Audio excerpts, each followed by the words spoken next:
మానవ జీవితమే ఒక మహాభారతం, అది మంచి చెడుల రెంటి నడుమ నిత్య ఘర్షణం.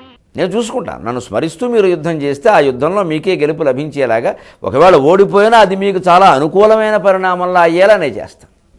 ఎందుకంటే ఆ ఓడిపోవడమే మనకి మంచిదన్నమాట. మనం ఏదో తాత్కాలికంగా ఓటమిని అంగీకరించడానికి ఇబ్బంది పడతాం, కానీ ఓటమి ఒక్కోసారి మంచిది అవుతుంది. మన జీవితానికి అది మంచిది. అందుకే భగవంతుడు అది మనకి ఇచ్చాడు.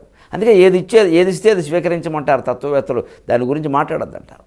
మనకు అది అవసరం కాబట్టి ఇచ్చాడు, మనకు అది మంచిది కాబట్టి ఇచ్చాడు భగవంతుడు.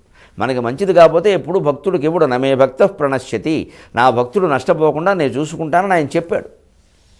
అటువంటిప్పుడు మనకి ఏ పరిణామం ఇచ్చినా, ఒకవేళ మనకి జీవితంలో ఓడిపోవడమే, ఇంకోటి చేతిలో మోసపోవడం ఇచ్చాడు, ఆ మోసపోవడం మనకి మంచిది. ఎందుకంటే మోసపోయింది 10,000కి.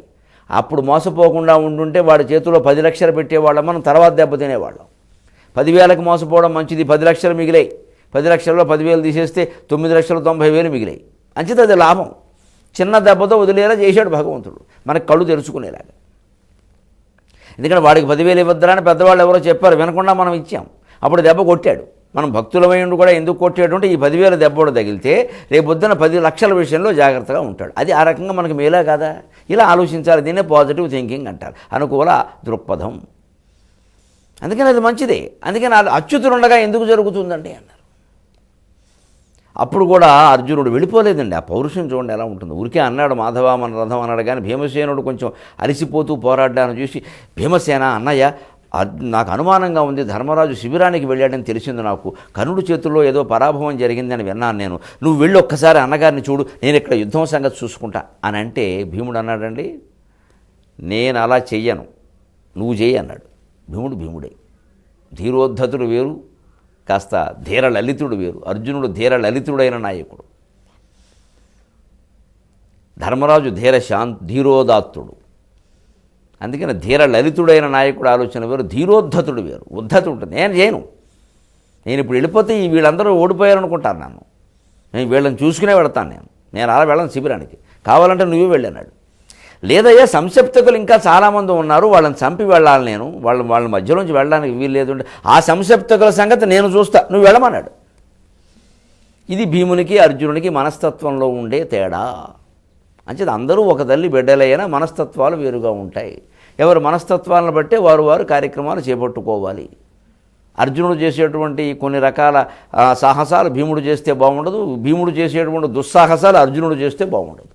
మనం ఏ స్థాయిలో ఉన్నామో మన మనస్తత్వం ఏమిటో మనకు తెలిసినట్టుగా ఎవరికీ తెలియదు ప్రపంచంలో. కాబట్టి మన మనస్తత్వాన్ని బట్టే మన ఉద్యోగాలు, మన వివాహాలు, మన వ్యాపారాలు, మన వ్యవసాయాలు, మన పనులు మనం నిర్ణయించుకోవాలి. నా మనస్సు ఇది, నాది పొద్దున్నే లేచే మనస్తత్వం కాదు, 9ంటికి కానీ నేను లేవను, మంచిది. పొద్దున్నే ఆఫీస్కి వెళ్ళే ఉద్యోగం మనం చేయకూడదు, మనకు కుదరదు. అర్ధరాత్రి ఉద్యోగం పెట్టుకోవడం ఏం చేస్తాం, మనకు లేచే అలవాట్లేదుగా.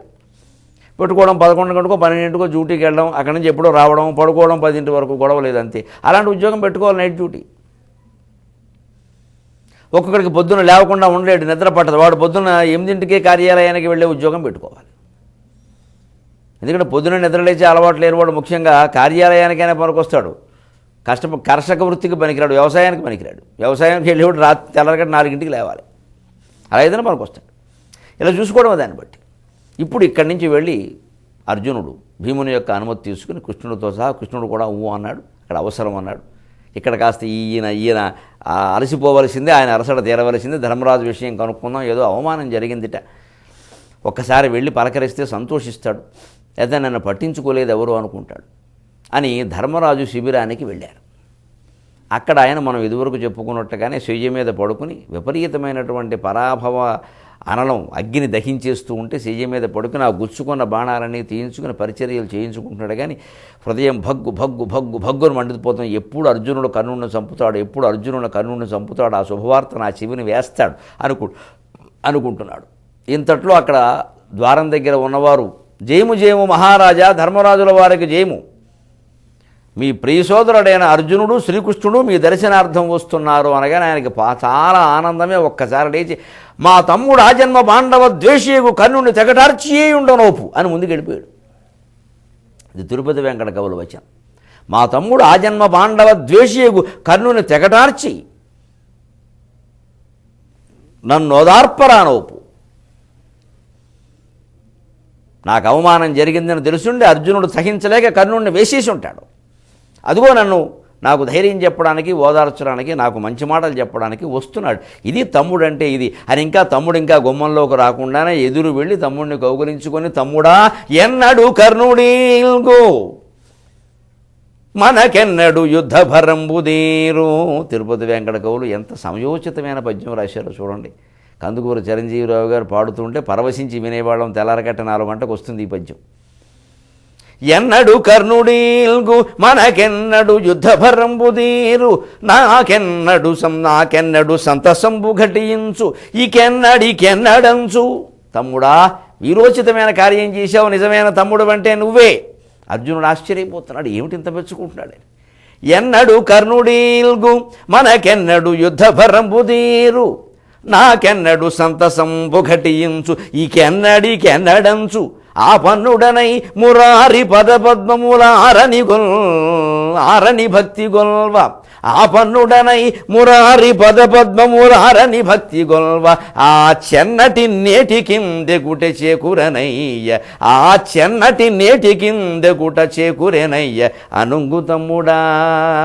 ఆ చెన్నటి నేటి కిందెగుట చేకురెనయ్య అనుంగు తమ్ముడా. తమ్ముడు అంటే నువ్వయ్యా అన్నాడు. అయ్య బాబోయ్. వెంటనే అర్జునుడు తనలో అనుకున్నాడు, ఈ ఎనగుండు కర్ణుడు తెగటారనైన ఏ తలంచుచున్నాడు, కొంప మునిగిందిరా అనుకున్నాడు. అంటే ఇంత అత్యుత్సాహంతోనూ అత్యాశతోనూ ఉన్నవాడికి ఒక్కసారిగా నిరాశామయమైన వార్త చెబితే తాను చచ్చిపోయినా చచ్చిపోతాడు, అవతల వాడిని చంపనని చంపేస్తాడు. అందుకే ఈ అత్యాశ చూడండి. ఎన్నడు కర్ణుడీల్గు, ఎప్పుడు కర్ణుడు చచ్చిపోతాడా, ఎన్నడు మనకెన్నడు యుద్ధ భరంబుదీరు, మాకి యుద్ధభారం ఎప్పుడు తీరిపోతుందా, నాకెన్నడు సంతసంబు ఘటించు, ఇక నా మనస్సు ఎప్పుడు ఆనందంతో పొంగిపోతుందా, ఆనంద సాగరంలాగా నాకు ఆనందం ఎప్పుడు సిద్ధిస్తుందా, ఇకెన్నడంచు. అక్కడ ఉంది తిరుపతి వెంకట కవుల ప్రయోగం. వాళ్ళ పద్యాల జనంలోకి ఎందుకు వెళ్ళాయంటే మనం మామూలుగా మాట్లాడుతూ కూడా ఎప్పుడు చేస్తావు చెప్తుంటే ఇక్కడ 100 రోజులు బట్టి బుద్ధి లేదా ఇలా మాట్లాడతారు పల్లెటూళ్ళలో సాధారణంగా. వ్యవసాయం పని కూడా ఎప్పుడు చేస్తావా, వర్షాలన్నీ అయిపోయాక అప్పుడు ఉడుతావా ఎలాగంటారు. ఇకెప్పుడు ఆ ఎప్పుడు 2-3 సార్లు వస్తుంది. అందుకే ఈకెన్నడంచు దానికి సరిగ్గా పద్యంలో పెట్టారు ఛందస్సులో ఉత్పలమాలలో. ఇకెన్నడంచు ఆ పన్నుడనై మురారి పదపద్మములారని భక్తి గొల్వ. ఇంకా ఏది చేసేలేక పరాక్రమంతో నేను కర్ణుని జయించలేను కాబట్టి అర్జునుని జయించేలా చేయని శ్రీకృష్ణుడిని ప్రార్థన చేస్తున్నానయ్యా నేను. ఆ చెన్నటి నేటి కిందె గుట చేకూరేనయ్య అనుంగుదమ్ముడా. ఆ దుర్మార్గుడు తెగిపోవడం అనేది ఇప్పటికి జరిగింది కదా, చాలా సంతోషం అయ్యా అంటే అయిపోయింది అనుకుంటున్నాడు ఆయన. ఆ భావానికి అర్జునుడు తట్టుకోలేకపోయాడు. అయ్య బాబోయ్, ఈ మహానుభావుడు ఇంత ఆశిస్తున్నాడు అంటే నేను తప్పు చేశానన్నమాట. నేనేదో ఆయన పరాభివంపబడ్డాడని కాస్త ధైర్యం చెబుదాం, అప్పుడు వెళ్ళి ఆ పౌరుషంతో కర్ణుడిని చంపుదాం అనుకున్నాను, నేను చంపేశాను అనుకుంటున్నాడు ఈయన. ఇప్పుడు నేను చంపలేదు అని తెలిస్తే నన్నేమంటాడు, అసలు తనేమైపోతాడు. ఈ బెంగలో పడిపోయి ఒక చిత్రమైన మాట అన్నాడు, ఆర్యా మీకు భీమసేనుడు తమ్ముడు కానీ నేను కాదన్నాడు. ఎంత విచిత్రమైన మాట అండి ఇది. ఈ మానవ మనస్తత్వాల సంఘర్షణ చూడండి. ఆర్యా మీకు భీమసేనుడు తమ్ముడు కానీ నేను కాదు, అనుంగు తమ్ముడా అనే మాటకి యోగ్యత, ఆ సందర్భంలో యోగ్యత లేని ఆ యోగ్యతా పత్రానికి అర్జునుడు తట్టుకోలేకపోయాడు. ఆర్యా మీకు భీమసేనుడు తమ్ముడు కానీ నేను కాదు.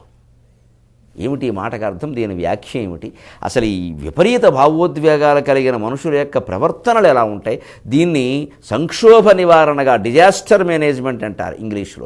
దాన్ని ఎలా ఎదుర్కోవాలనే దాన్ని మనం 23:30 గంటల్లో తెలుసుకుందాం. అంతవరకు తెలుగులో మాట్లాడదాం. మీ అభిప్రాయాలను సూచనలను మాకు తెలియజేయాల్సిన చిరునామా భక్తి TV, care of Rachana television private limited, road number 92, Jubilee hills, Hyderabad 5,96,000. మా ఇమెయిల్ ఐడి bhaktihyd@gmail.com. మా వెబ్సైట్ www.bhaktitv.org. Phone number 9010222333.